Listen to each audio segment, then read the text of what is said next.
जय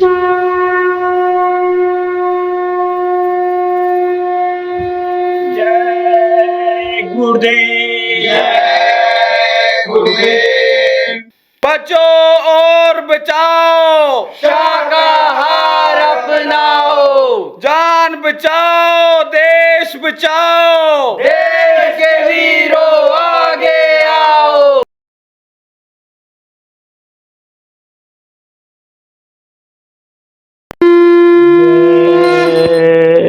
गुरुदेव। मैं भी तो पतित अभागाऊं,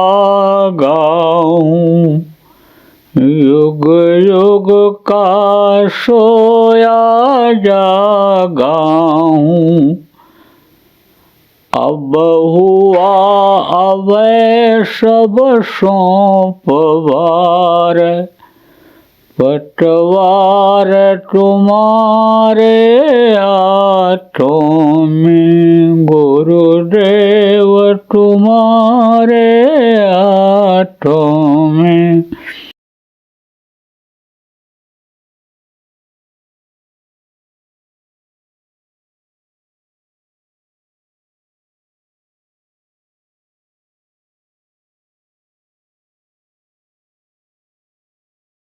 जय गुरुदेव।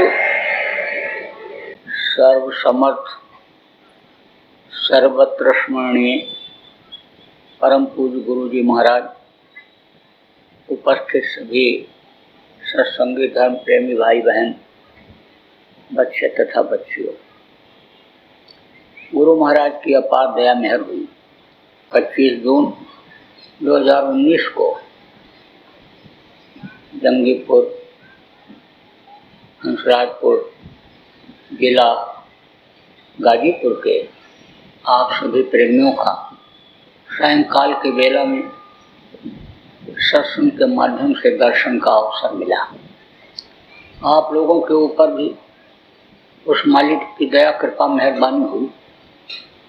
थोड़े समय के लिए गृह कार्य से, घर के जंजाल से निकाल करके, खींच करके मालिक यहाँ पर लाए। कथा प्रवचन भागवत आपने बहुत सुना होगा, लेकिन सत्संग इस समय पर कम मिलता है। पहले के समय में बराबर सत्संग का कार्यक्रम जगह जगह आयोजित होता रहता था।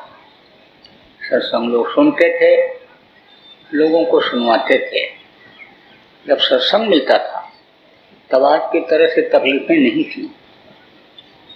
घर घर में बीमारी, घर घर में लड़ाई झगड़ा, वैमनस्य ईर्ष्या द्वेष यह नहीं था।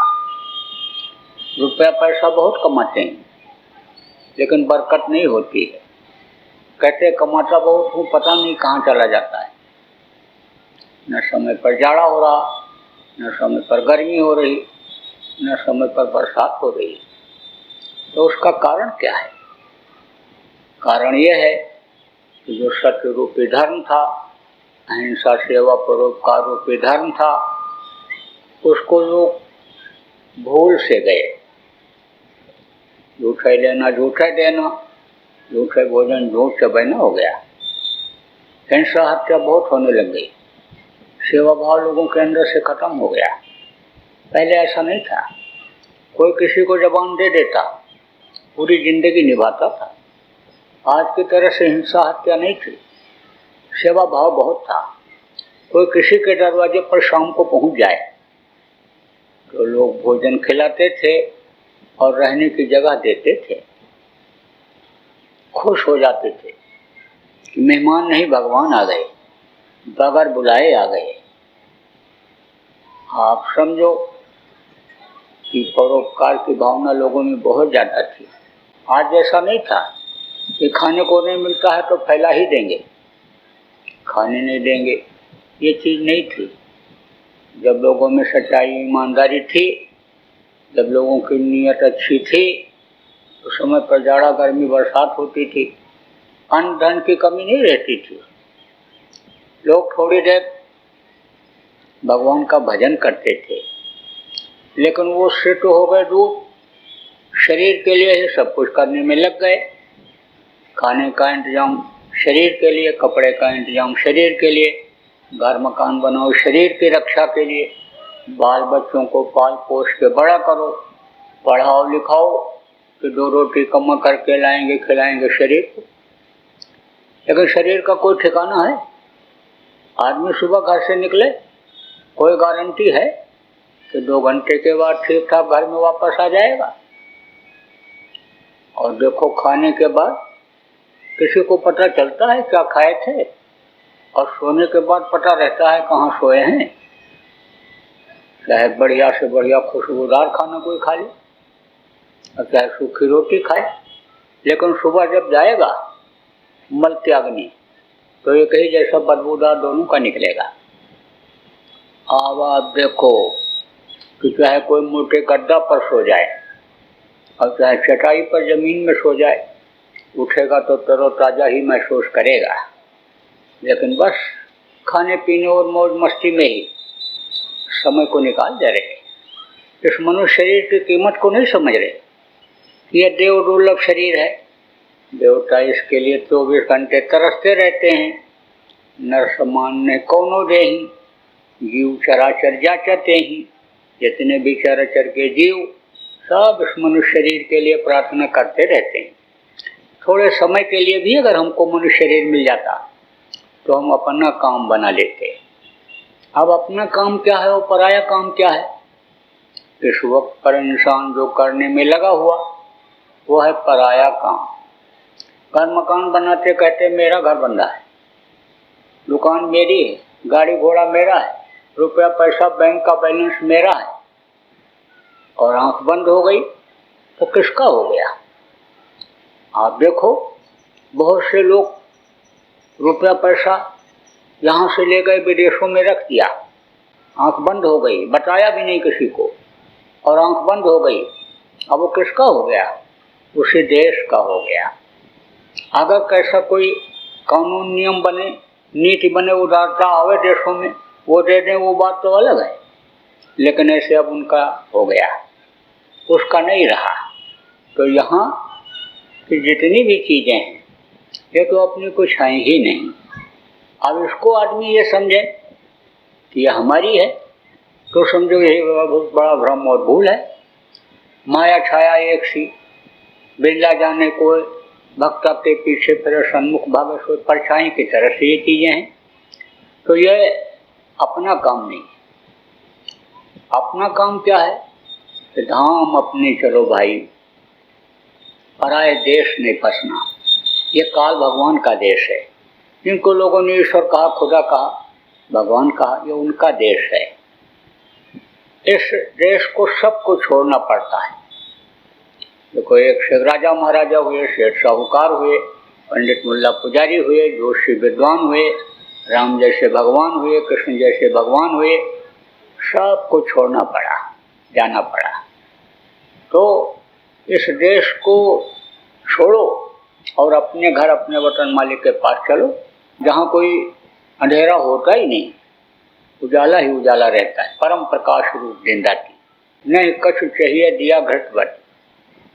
हाँ, देखने वालों ने कहा बिना भूमि एक महल बना है, तामे ज्योति अपारी रे, अंधा देख देख सुख पावे, बात बतावे सारी। जमीन नहीं है लेकिन महल बना हुआ है, उस महल में जर्रे जर्रे में रोशनी, कण कण में प्रकाश है। मणियों और मोतियों के कंगूरे महल बने दिखते हैं, अमृत के तालाब पोखरे भरे हुए, करोड़ों योजन की बुलंदी वाले पेड़, रूहें जिनमें फल की तरह से चहचहाती दिखाई पड़ती। तो वो अपना देश है, वो अपना घर है, तो वहाँ चलो। इसलिए यह मनुष्य शरीर मिला। देवता वहाँ जाने के लिए तरसते हैं, क्योंकि उनके अंदर ऐसा रास्ता नहीं है। 17 तत्वों का लिंग शरीर होता है, उनमें रास्ता ऐसा नहीं है कि जिससे वो वहाँ पहुँच सकें अपने घर अपने मालिक के पास। उनको नीचे उतरना पड़ता है। पूरी छीड़े मृत्यु लोके, जब पूरी छीड़ हो जाता है तो मृत्यु लोक में आना पड़ता है। केवल इसी मनुष्य शरीर के अंदर ही ऐसा रास्ता है कि जिससे अपने देश, अपने घर, अपने मालिक के पास आप पहुंच सकते हो। इसकी जानकारी अभी तो आपको नहीं है इस समय, लेकिन जब माँ के पेट में थे तब पूरी जानकारी थी। जब माँ के पेट में 5 महीना 10 दिन का बच्चा हो जाता है तब ये जीवात्मा इसमें डाल दी जाती है। जीवात्मा क्या है? शरीर को चलाने वाली शक्ति। शरीर को जीवात्मा ही चलाती है। यहाँ पर बैठी हुई दोनों आँखों के बीच में उसका प्रकाश यहाँ हृदय पर पड़ता है, यहाँ से वापस होकर के नाभि पर, इंद्रिय पर, गुदा, तो ये शरीर चलता रहता है। तो जीवात्मा यहाँ पर बैठी हुई इतनी छोटी है कि आप उसको देख नहीं सकते हो। यही जीवात्मा ऊँट में भी, घोड़ा हाथी में भी, यही चींटी में भी, चींटी से छोटे कीड़ों में भी। तो जब 5 महीना 10 दिन का बच्चा माँ के पेट में हो जाता है तब यह डाल दी जाती है। उस समय से उस मालिक का दर्शन बराबर होता रहता है। लेकिन उसी समय माँ के पेट में पहले जन्म में कहाँ थे वो भी दिखाई पड़ता है। नरकों में मार खा रहे हैं, सड़ाए जा रहे हैं, गलाए जा रहे हैं, तपाए जा रहे हैं, मुर्गा बन गए, भैंसा बन गए, काट दिए गए, बकरा बन गए, काट दिए गए, छटपटा रहे हैं, तड़प रहे हैं, चूहा बन गए, पकड़ लिया सांप ने। एक नुकीले मुंह की चूहिया होती है जिसको छछूंदर कहते हो, उसको सांप जब पकड़ लेता है तब न तो निगलता है और न छोड़ता है। अगर निगल जाए तब तो मर जाएगा उसकी गर्मी से, इतनी गर्म होती है। और अगर उसको छोड़ दे तो वह छछूंदर उसका आँख फोड़ देती है। तो कहा ना, भयगत सांप छछूंदर जैसी। तब क्या करता है वो? उसको ऐसे दबाता है। अब फिर उसके बाद में थोड़ी देर दबाए रहता है, जब तक ढीला करता है, देखता है कि मरी की जिंदा है। तो जिंदा रहती है तो आगे बढ़ने की कोशिश करती है, तब फिर दबा देता है। ऐसे कितनी बार दबाता हो और ढीला करता, दबाता, ढीला करता। और जब दबाता है तब दर्द होता है तो चिल्लाती है वो। तो देखा कि चूहिया बन गए, देखा कि चूहा बन गए और सांप ने पकड़ लिया, छोड़ नहीं रहा है। मेढक बन गए किसी जन्म में, सांप ने पकड़ लिया। अब मेढक बड़ा होता है, सांप का मुंह छोटा होता है, तो धीरे धीरे निगलता है उसको। जब उसकी ताकत खत्म हो जाती है तो सिकुड़ जाता है। जैसे खून अभी आदमी का निकल जाए तो एकदम ये पिचक जाएगा शरीर। अब आप ये समझो कि देखता है तब रोता है, कहता है प्रभु बाहर निकालो। उस समय पर ये मालूम रहता है कि केवल मनुष्य शरीर के अंदर ही ऐसा रास्ता है कि जिससे हम पार हो सकते हैं। अभी आपको नहीं पता है, उस समय पता था। तो यह भी मालूम रहता है समर्थ गुरु जब मिलेंगे, सच्चे गुरु मिलेंगे, वो रास्ता बताएंगे, तभी हम पार हो सकते हैं। तब दिन रात प्रार्थना करता है कि जल्दी तैयार करो, जल्दी बनाओ और बाहर निकालो। अब प्रभु कृपा करो, यही भांति गोस्वामी जी महाराज ने लिखा। और सब अच्छा जी भजन करो दिन राती, तो दया हो जाती है। 9 महीने के बाद जब बाहर निकलते हैं तब बच्चा देखो रोता है, कहाँ कहाँ कहाँ पहुँच गए। अब रोने का क्या कारण है? दर्शन होना हो जाता है बंद है, क्योंकि यह है माया का देश। माया किसको कहते हैं? जड़ और चेतन, दो माया होती है। रुपया पैसा को माया कहते हैं और औरतों को माया कहते हैं। देखो दुनिया इसी में परेशान है, दौड़ रही है, लड़ाई झगड़ा, हिंसा, हत्या, सब इसी की वजह से सब हो रहा है। ईमान तक बेच दे रहा है आदमी, गुरभक्ति तक खत्म कर दे रहा है, जो जिस तरह करना चाहिए वो भी नहीं। यानी समझ लो कि नियम धर्म को सब खत्म कर दे रहा है इसी के पीछे। तो माया का पड़ जाता है पर्दा, और पर्दा जब पड़ा तो दर्शन होना हो गया बंद। रात चिल्लाया, कहाँ कहाँ कहाँ कहाँ पहुँच गए। दूसरा कारण क्या है रोने का?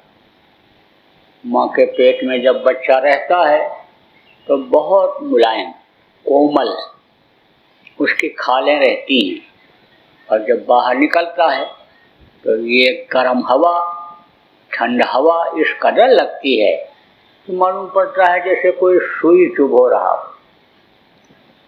उसकी वजह से रोता है। क्यों? क्योंकि नंगा ही बच्चा पैदा होता है। आज तक कोई बच्चा सूट बूट पहनकर पैदा हुआ? कोई नहीं, सब नंगे पैदा हुए बच्चे। तो कहते हैं ना कि नंगे पैदा हुए हो, नंगे करके भेज दिए जाओगे। बात तो सही है, वहाँ तो कुछ ले ही नहीं जा सकते हो, क्योंकि जिस रास्ते से नीचे उतारे गए हो उसी रास्ते से निकलना रहेगा। और वो इतना पतला रास्ता है कि उसको आप देख नहीं सकते हो इन आँखों से। तो इन आँखों से देखने वाली चीज़ों को आप उस रास्ते से कैसे ले जा सकते हो, ये आप सोचो। तो यहाँ के तो कोई चीज़ ले जा ही नहीं सकते हो, लेकिन कहते हैं न कुछ लेकर आए हो न कुछ लेकर जाओगे। लेकर तो आए हो, क्या लेकर के आए हो? कहाँ रख कर के लाए? जब कोई कपड़ा पहन कर नहीं आए, अटैची बैग लेकर नहीं आए माँ के पेट से, तो कहाँ रख कर लाए? कहा कर तल ताके, चार पदार्थ कर तल ताके। कर माने होता है हाथ और तल माने होता है तलवा। तलवा में ऐसे रख करके लाए, मुट्ठी बांध कर पैदा होता है बच्चा। अब ये चार पदार्थ है क्या? इसी को समझ जाओ तो सब काम बन जाए। यह है अर्थ, धर्म, काम और मोक्ष। अब अर्थ का मतलब क्या होता है? अर्थ का मतलब होता है कि खाने पीने मौज मस्ती के लिए ये मनुष्य शरीर नहीं मिला। यह तन कर फल विषय न भाई और स्वर्गो स्वल्प अंत दुखदाई। अगर खाने पीने मौज मस्ती में ही समय को निकाल दिया तो आखिर में बड़ी तकलीफ होगी, होती है। मरने वाले को देखो, छटपट छटपट करता है। सब लोग ऐसे खड़े रहते देखते रहते हैं, किसी का कोई जोर नहीं चलता है। जो अपने शरीर के लिए ही सब कुछ करते रहते हैं, इसी के लिए झूठ फरेब चोरी चकारी बेईमानी इसी के लिए करते रहते हैं। उनकी जीवात्मा को यमराज के दूर मार मार करके कूट कूट करके निकालते हैं आखिरी वक्त पर। तो डॉक्टर भी फेल, कहता दो इंजेक्शन नींद का लगा दिया, न नींद आ रही न दर्द खत्म हो रहा है, अब क्या करूँ, वो भी फेल हो जाता है। तो ये शरीर कहीं धड़ाम से गिर जाता है। इसको फिर क्या लोग कहने लगते हैं? मिट्टी। इतने आदमी आप यहाँ बैठे हो, अभी किसी के शरीर के ऊपर हाथ रख करके कहो ये तुम्हारा मिट्टी है, तो कहेगा नालायक कहीं के, मिट्टी बता रहा है। बताओ, हीरा जैसी काया को मिट्टी बता रहा है? मोतिया बिंद हो गया आंख में, दिखाई नहीं पड़ता है। लेकिन मरने के बाद किसी का भी शरीर हो, सबके शरीर को लोग मिट्टी ही कहते हैं और कहते जल्दी करो ले जाओ, जलाओ नहीं मिट्टी खराब हो जाएगी। तो इसको तो मिट्टी का करके जला देते हैं, गाड़ देते हैं, मिट्टी के खिलौने को मिट्टी में मिला देते हैं। जीवात्मा का क्या हाल होता है? इसको पिशाच के शरीर में बंद करते हैं। पिशाच का शरीर मनुष्य शरीर जैसा ही होता है, उसमें बंद करके 86,000 योजन ऊपर में यमपुरी, वहाँ ले जाते हैं। बहुत सुंदर देखने में वो 1000 योजन की तो उसकी सोने की दीवार है, बाउंड्री है, और पूरब में दरवाजा बहुत सुंदर, रंग बिरंगी पताकाएं फहरती रहती, अप्सराओं गंधर्वों के नाच वहाँ होते रहते हैं। देव आत्माएं उधर से जाती। जो उत्तर दरवाजा है, उत्तर दरवाजे पर अनहद वेदवाणी होती रहती, ऋषि मुनियों का जमावड़ा वहाँ रहता है। उधर से उनका पदार्पण होता है, जाना होता है जब जाना चाहते हैं तब। और एक दरवाजा होता है दक्षिण तरफ, वहाँ पर भूत प्रेत जिन पिशाच अन्य उनका डेरा रहता है। पहुँचते ही देखते ही अन्य समझ लो डर जाता है, ना हमला करें तो भी अन्य समझ लो खून सूख जाता है उनको देखते ही। अब उसके अंदर का रास्ता कैसा है? कटे हुए पत्थर बिछे हुए, भाले लगे हुए, गर्म राख बरसती रहती है, तमाम खंदक तमाम गड्ढे रास्ते में पड़ते हैं। आप समझो जिन जानवरों को इस समय पर लोग मार करके खा जाते हैं, वो भी बदला लेने के लिए वहाँ मौजूद रहते हैं। दांत से नोच लेते हैं, पंजा मार देते हैं, तो खून से लथपथ हो जाता है जीव। और फिर यमराज के दूर ले जा करके यमराज के सामने पेश करते हैं। उसके पास पूरा जीवन का लेखा जोखा होता है। राम झरोखे बैठकर सबका मुजरा ले, जाकी जैसी चाकरी उसको वैसा दे। बहुत से लोग सोचते हैं कि आंख बचा करके गलत काम कर लो, क्या कहीं कोई देख रहा है? लेकिन ये नहीं मालूम कि जिसको नहीं देख पा रहे हो वो आपकी सारी अच्छाई और बुराई को बराबर देखता रहता है और लिखता रहता है। उसका कंप्यूटर कभी फेल नहीं होता, उसके पेन के रिफिल या स्याही कभी खत्म नहीं होती है, उसका कागज कभी खत्म होता ही नहीं। वो बड़े बड़े पन्ने सोने के पत्थर जैसे चमकते हुए और अक्षर भी उसमें इतना बढ़िया लगते हैं देखने में कि देखते ही रहो। पढ़ तो नहीं सकते हो और न उनकी बोली समझ सकते हो। देखने में भी बहुत सुंदर वो लोग दोनों, यमराज और यमराज पेशकार यानी चित्रगुप्त जिनको कहते हैं, बढ़िया कपड़ा पहने हुए, ताज लगाए हुए बैठे रहते हैं। ऐसे ये कपड़ा तो नहीं है वहाँ, लेकिन मालूम पड़ता है कि कपड़ा पहने हुए। बोली भी बहुत उनकी मीठी लगती है, समझ तो नहीं सकते हो, लेकिन हिसाब करने में, सजा देने में कोई मुलायमियत नहीं करते हैं। कोई कितना भी रोवे चिल्लाए वहाँ, लेकिन उस समय कोई सुनवाई नहीं होती है। कभी कभी फटकार भी लगा देते हैं कि तुमने सुना नहीं, मनुष्य शरीर को समझा नहीं किस लिए मिला था, तुम तो खाने पीने मौज मस्ती में समय को निकाल दिया, सत्संग में नहीं गए, सत्संग की बातों को तुमने नहीं सुना, बातों को सुना तो अमल नहीं किया, नामदान भी लिया तो भजन नहीं किया, माफी मांगने का वक्त था तो तुमने जाकर के माफी नहीं मांगा किसी से, अपने धन के घमंड में, बल के घमंड में, मान प्रतिष्ठा पौरुष के घमंड में रह गए, तो सजा भोगनी पड़ेगी। और तुरंत बोल देता है ले जाओ इनको सजा देना शुरू कर दो। और जैसे हुक्म हुआ तैसे मारते हैं इसे। अब गिरा और सीने पर सवार होकर दबाए, आंखें बाहर निकल आती और जीभ बाहर निकल आती है चिल्लाते तड़पते। जब देखते हैं कि अब ये बेहोश हो रहा है तब हट जाते हैं, और जब हट गए सीने पर से तो फिर आंखें अंदर चली जाती हैं, जीभ अंदर चला जाता है और उठ के खड़ा हो जाता है। खड़ा हुआ तो ऐसे फिर मरे, हाथ पकड़ा फेंका, अब हाथ उखड़ गया, उखड़ने का दर्द कर रहा है, चिल्ला रहा है, छटपटा रहा है।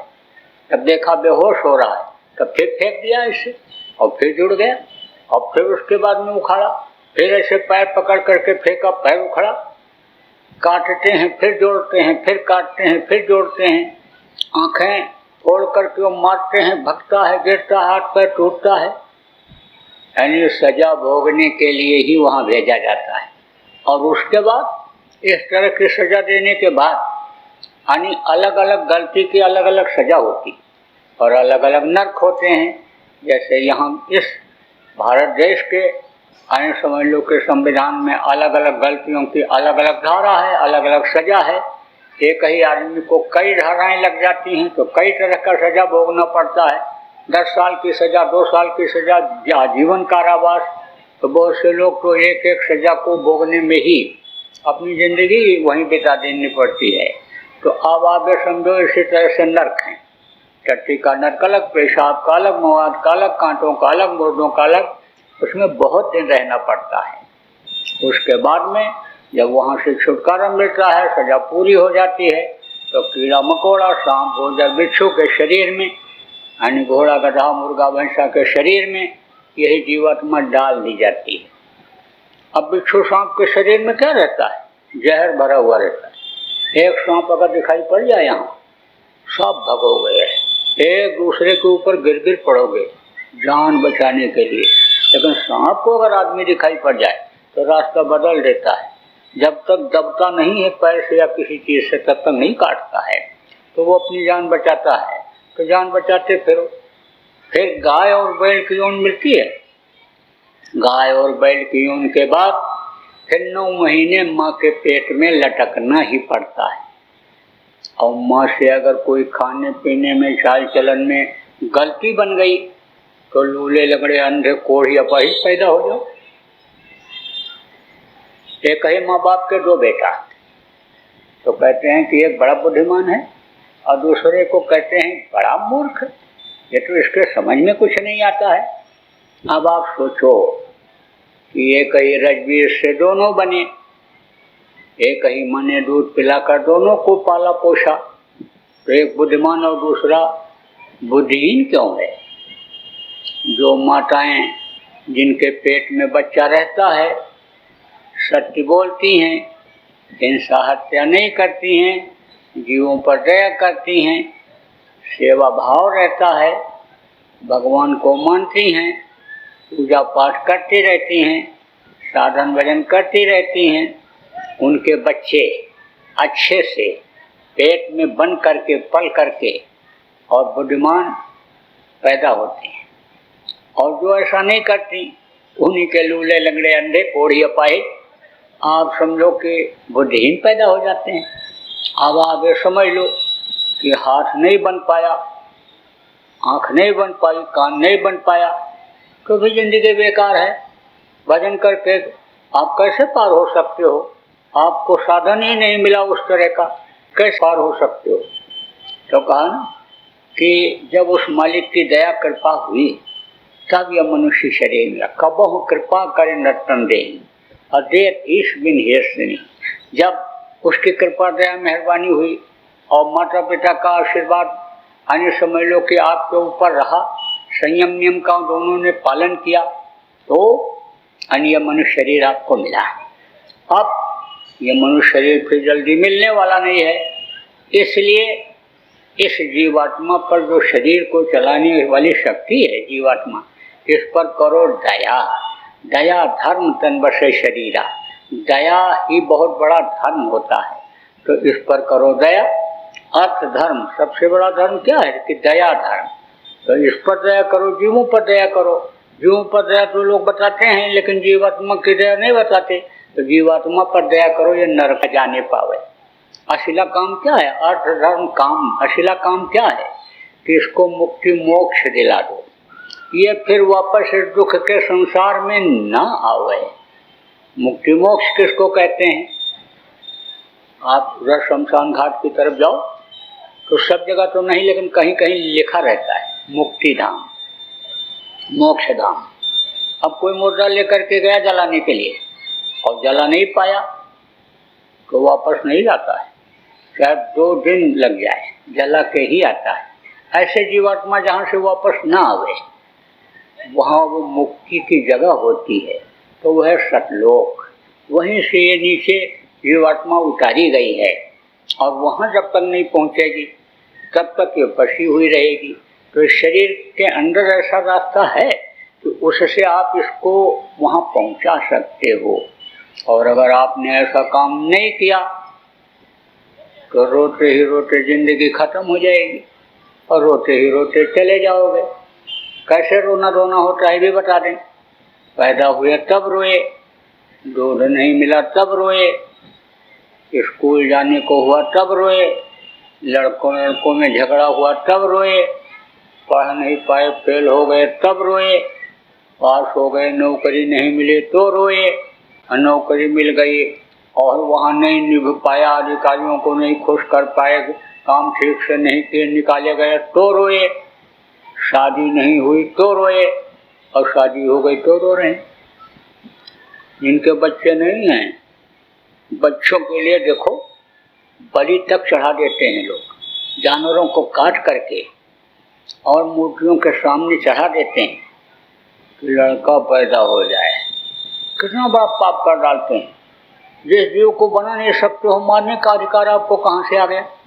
और जिनको आप देवता मानते हो, वो तो अन्य समय लोग के जीव को लेते नहीं हैं। देवता का मतलब क्या होता है? देवता का मतलब होता है देवता, देने वाला, लेने वाला नहीं। जीव के बदले जीव नहीं लेते, और वैसे वो बनाए हुए किसके होते हैं? आदमी के। मूर्तियों को कौन बनाता है? आदमी तो बनाता है। जिसने भगवान को देखा भी नहीं, उसी ने मूर्ति बना दिया, स्थापित कर दिया और मान्यता दे दिया, ये देवता हैं। चलो मान लिया कि मानो तो देव नहीं तो पत्थर, लेकिन उनके सामने बलि तो न चढ़ाओ, बहुत बड़ा पाप है। बलि कभी भी आप मत चढ़ाना।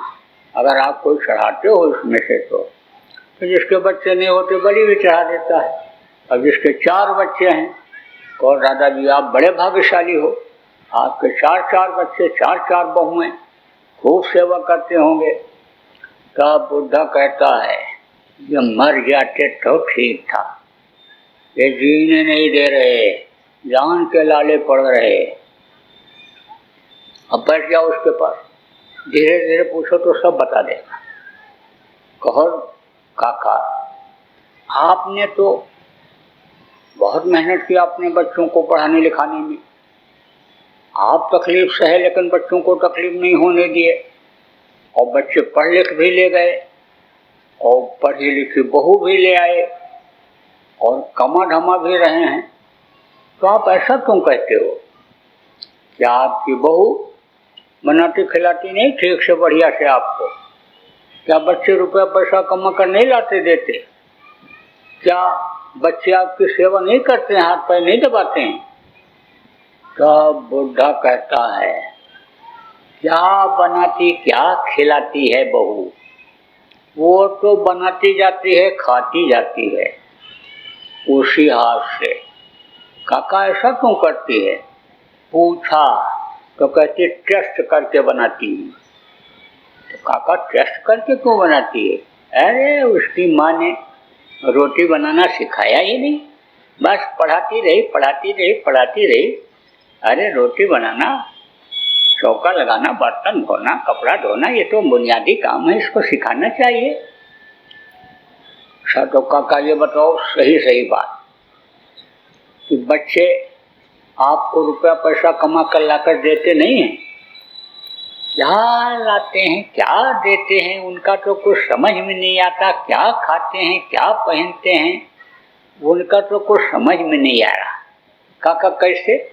अरे सुबह जब उठते थे, मैंने सिखाया सब बातों को, सुबह जब उठते थे तो धरती माता को प्रणाम करते थे, भगवान का नाम लेते थे, गीता का श्लोक रामायण की चौपाई पढ़ते थे, कुरान की आयतें पढ़ते थे, और उसके बाद भी उठते थे और फिर बुजुर्गों का पैर छूते, छठी मैदान नहा धो करके और ताज़ा ताज़ा भोजन खा करके फिर पढ़ने लिखने काम पर जाते थे।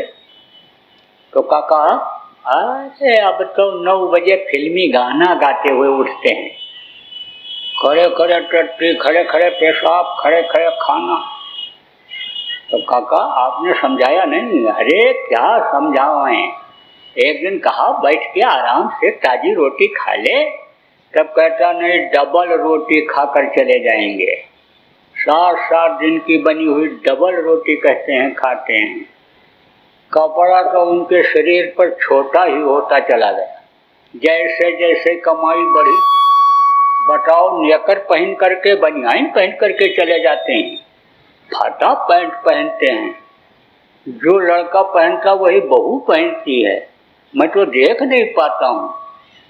बताओ ये हाल हो गया।